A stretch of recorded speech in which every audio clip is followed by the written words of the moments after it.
জি, মাননীয় স্বরাষ্ট্রমন্ত্রী। মাননীয় স্পিকার, আপনাকে ধন্যবাদ। ফর রেকর্ড, মাননীয় বিরোধী দলীয় নেতা ওয়াক আউট করছেন যে পয়েন্টে, সেটা তাদের বিবেচনায় সঠিক হতে পারে। তবে বাংলাদেশের মানুষ গণ অভ্যুত্থান পরবর্তীতে বাংলাদেশের মানুষের প্রত্যাশা, আমরা পঞ্চদশ সংশোধনী বাতিল করতে চাই। এবং পঞ্চদশ সংশোধনী বাতিল না হলে হাইকোর্ট সুপ্রিম কোর্ট যদি ভার্ডিক্ট দিয়েও থাকে, এই লেজিসলেচারে যদি আমরা পঞ্চদশ সংশোধনী বাতিল না করি, সেই সংশোধনের উপর ভিত্তি করে আমাদেরকে চলতে হবে। সুতরাং আমরা সংবিধান সংশোধনী কমিটি করা ছাড়া, এই সংবিধান সংশোধন করা ছাড়া এই জাতিকে আমরা নতুন প্রত্যাশা অনুযায়ী এগিয়ে নিতে পারবো না। তিনি বলেছেন তারা 2টা শপথ নিয়েছেন। মাননীয় স্পিকার, 2টা শপথ দিলে প্রথম শপথ তো অবৈধ হয়ে যায়।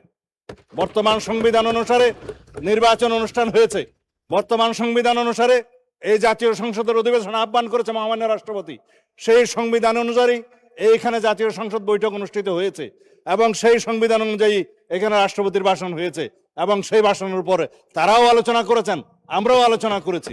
মাননীয় স্পিকার, এখনো পর্যন্ত সাংবিধানিক নিয়ম অনুসারে সেই ধারাবাহিকতায় এই জাতীয় সংসদের প্রত্যেকটা অধিবেশন, প্রত্যেকটা বৈঠক পরিচালিত হচ্ছে। সুতরাং তারা যদি বলে থাকে তারা 2টা শপথ নিয়েছে, আর একটা শপথ আমরা তো নেইনি মাননীয় স্পিকার, তারা শপথ নিয়েছে সংবিধান সংস্কার পরিষদের সদস্য হিসেবে। কোথায় আছে সংবিধান সংস্কার পরিষদের সদস্য হিসেবে শপথ নিতে পারবে? সেটা অসাংবিধানিক।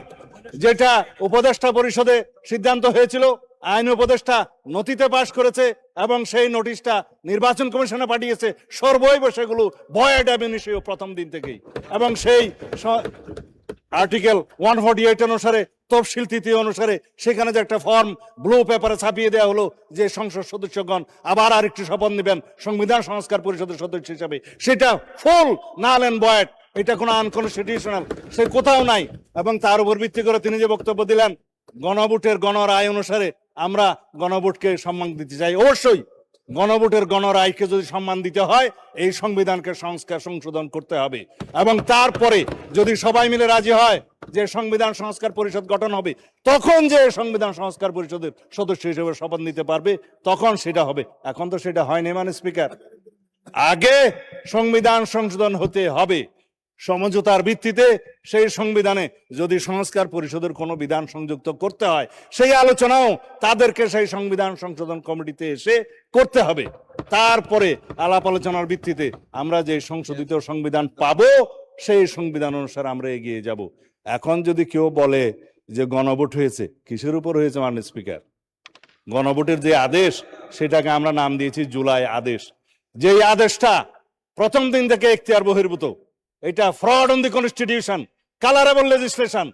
এই জুলাই জাতীয় সনদ বাস্তবায়ন সংস্কার আদেশ নামে যেটা করা হয়েছে, রাষ্ট্রপতি যেটা করতে পারেন না, সেটা তো কোনো রাজনৈতিক সমঝোতা ছিল না। জুলাই জাতীয় সনদের কোথাও সেটা সমঝোতা হয়নি। তারাও স্বাক্ষর করেছেন সেখানে, আমরাও স্বাক্ষর করেছি। তাহলে এই যে জাতীয় সনদ আদেশ যেটা করলো, সেই যে অর্ডারের উপরে গণভোট অনুষ্ঠিত হলো, তার উপর ভিত্তি করে তারা যে চলতে চাচ্ছে, তাহলে দেশে যে মানুষ আমাদের ম্যানিফেস্টোর উপরে, 31 দফার উপরে এবং নির্বাচন কমিশনের ডিক্লারকৃত নির্বাচনের উপরে আমাদেরকে যে জনগণ ভোট দিল, 51% ভোট দিয়ে এখানে সার্বভৌম পার্লামেন্টে আমাদেরকে পাঠিয়েছিল, সেই পার্লামেন্টের এখতিয়ার কি?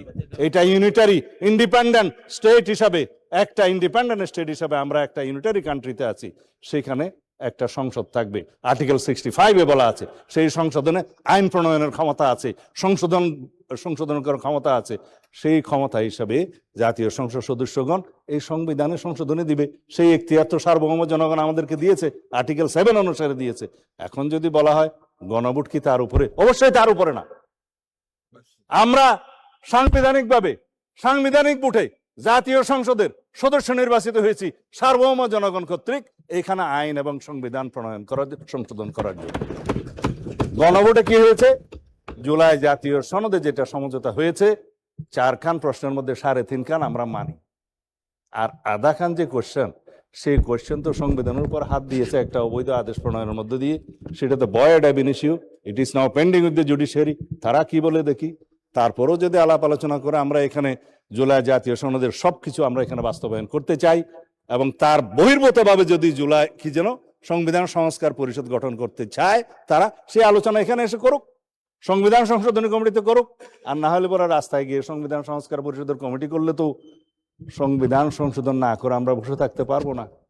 আর সংবিধান যদি সংশোধন আমরা না করি, তাহলে এই জাতি তো শেখ হাসিনা প্রদত্ত পঞ্চদশ সংশোধনী নিয়েই চলতে থাকবে। আমরা কি তা চাই? আমরা অবিলম্বে ইনশাআল্লাহ এই সংবিধান সংশোধনী কমিটি গঠন করা হয়েছে, আমরা বৈঠক করব এবং এই জাতির শ্রেষ্ঠ সন্তানদের সাথে আমরা আলোচনা করব, স্টেক হোল্ডারদের সাথে আলোচনা করব, জুডিশিয়ারির সাথে আলোচনা করব, আইনজীবীদের সাথে আলোচনা করব, সুপ্রিম কোর্ট বার অ্যাসোসিয়েশনের সাথে আলোচনা করব, আমাদের পত্রিকার সমস্ত সম্পাদক এবং ডিজিটাল আর প্রিন্ট মিডিয়ার সমস্ত সম্পাদকদের সাথে আমরা আলোচনা করব, অন্যান্য স্টেক হোল্ডার বুদ্ধিজীবীদের সাথে আলোচনা করব, সংবিধান সংসদ বিশেষজ্ঞদের সাথে আলোচনা করব। জুলাই জাতীয় সনদ প্রণীত হয়েছে, যে সমস্ত রাজনৈতিক দল স্বাক্ষর করেছে তাদের সাথে বসে আলোচনা করব, সংসদে আলোচনা করব, বৈঠক করব, তারপর আমরা সুপারিশ প্রণয়ন করব, তারপরে এই মহান জাতীয় সংসদে সংবিধান সংশোধনী 14তম সংবিধান কি এটা 18তম হবে, 18তম সংবিধান সংশোধনী বিল ইনশাআল্লাহ এখানে উত্থাপিত হবে।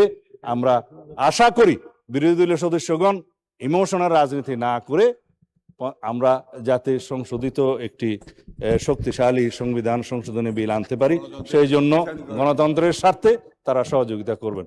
ধন্যবাদ মাননীয় স্পিকার। ধন্যবাদ মাননীয় মন্ত্রী।